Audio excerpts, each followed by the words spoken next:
Vaseline church of Pakistan کی 97ویں سالانہ تقریبات کا آغاز شرکپور میں ہوا۔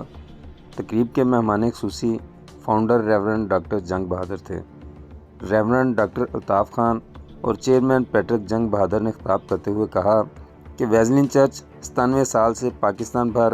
اور دنیا بھر کی مسیحی برادری کے لیے خدمات سر انجام دے رہا ہے۔ کنونشن میں ملک بھر سے ہزاروں افراد نے شرکت کی اور وطن عزیز کی سلامتی اور امن کے لیے دعائیں کی گئیں۔ کنونشن کے لیے سیکورٹی کے فول پروف انتظامات کیے گئے تھے۔ پیدل بھی جاتے رہے، ٹرینوں پہ بھی سفر کیا اور ایسی جگہوں پہ گئے جہاں پہ لوگ جانا پسند نہیں تھے کرتے، لیکن خدا نے اپنے بندے کو بڑے سرفراز کی بخشی اور اس کے ساتھ ساتھ سب سے بڑی بات کہ 87 سال کی عمر ہو گئی ہے اور پھر بھی وہ ابھی تک خود تیار ہوتے ہیں، خود نہاتے ہیں، خود اپنی شیو کرتے ہیں اور ان کا پیٹ نہیں یا میرا پیٹ ہے، لیکن وہ سبھی کہتے اس بات کے ساتھ اور 27 سال کے بعد جنگ بہادر خاندان میں یہ بچہ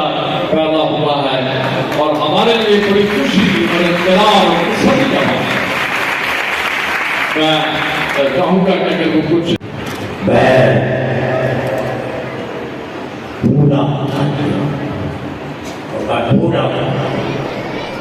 آپ کو کہتا ہوں میں یہاں سے میں نہیں جانتا تھا، میں جانا چاہوں گا، لیکن آپ کہ آپ اپنے جتنے لوگ ہیں وہ سب اپنے خداوند کے سبحانی یاد رکھیں اور ان جو کچھ انہوں نے کہا ہے وہ کریں اور آپ یہ خاص طور پر ویسٹرن چرچ میں جو پاسبان ہے اس کو سب کو برکت دیں اور آپ تن سے خداوند کے کام کو چلا دیں اور میرے لیے دعا کریں جب